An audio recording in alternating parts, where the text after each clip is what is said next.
কেউ বিশ্বাস করবে না যেটা আপনি বাড়িতে বানিয়েছেন। এই গোপন রেসিপি আপনার জীবন বদলে দেবে। স্বাদ এমন যে একবার খেলে সারা জীবন মনে রাখবেন।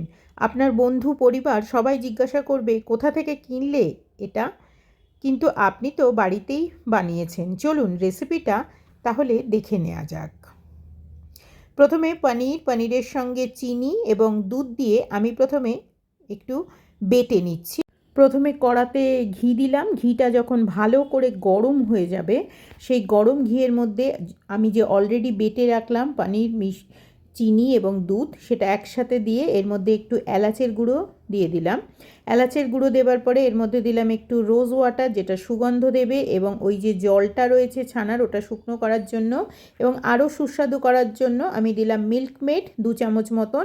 এবারে ওই পুরটা একটু ঠান্ডা হয়ে যাবার পরে আমি মিশিয়ে নিচ্ছি একটুখানি গরম থাকা অবস্থায় এর মধ্যে মিল্ক পাউডার। গরম থাকা অবস্থায় মিল্ক পাউডার যদি মেশান তাহলে কিন্তু মিল্ক পাউডারের কাঁচা গন্ধ আর পাওয়া যাবে না, এবং এই বাইন্ডিংটা যথেষ্ট শক্তপোক্ত হবে, একেবারে মিষ্টির দোকানের মতন স্বাদ দেবে। এবারে এটাকে দলে নিচ্ছি, ঠিক যেরকম আপনারা রসগোল্লা বানানোর সময় হাতের তালু দিয়ে বা যে কোনো ছানার মিষ্টি বানাবার সময় হাতের তালু দিয়ে দিয়ে মাখেন, ঠিক সেইভাবে এর সায়েন্সটাই হচ্ছে এর ভেতরে যে দানাগুলো থাকে ছানার, সেই দানাগুলো ভাঙলেই তৈরি হয়ে যাবে ক্রিমি টেক্সচার। আর তার জন্য দানা ভাঙার জন্য আমি হাতের তালুটাকেই ব্যবহার করছি, একেবারে একই ডাইরেকশানে নিচের দিক থেকে ওপরের দিকে। যখনই এইভাবে টেনে নেবেন তখনই কিন্তু দানাগুলো ভেঙে যাবে এবং ক্রিমি টেক্সচারে পরিণত হবে। এটা করতে 5 মিনিট লাগবে। এবারে দেখুন এখানে আমি নিয়ে এসেছি কতকগুলো কাপকেকের মোল্ড।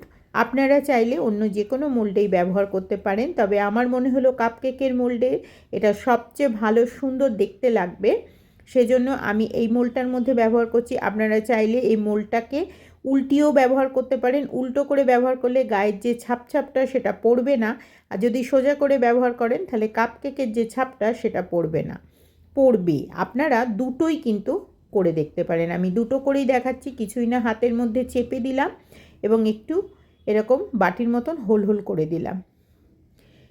একটু যেরকম আপনারা কোনো পিঠে টিঠে বানালে ভেতরটা একটু চাপ দিয়ে একটু হোল করে দেন, সেরকম একটু হোলের মতন করে একটু গর্ত মতন করে দিলাম।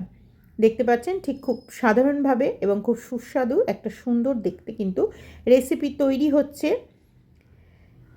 এরপরে আমি ওপর থেকে দিয়ে দিলাম নলেন গুড়। যে নলেন গুড় এখন শীতকালে আপনাদের প্রতিটি বাড়িতে বাড়িতে রয়েছে, সেই নলেন গুড় দিয়ে দিলাম, এবং তার সাথে সাথেই তৈরি হয়ে গেল অসম্ভব সুন্দর একটি দৃশ্যযুক্ত লুকযুক্ত নতুন রেসিপি, যে রেসিপির নাম হচ্ছে নলেন গুড়ের ওপেন সন্দেশ।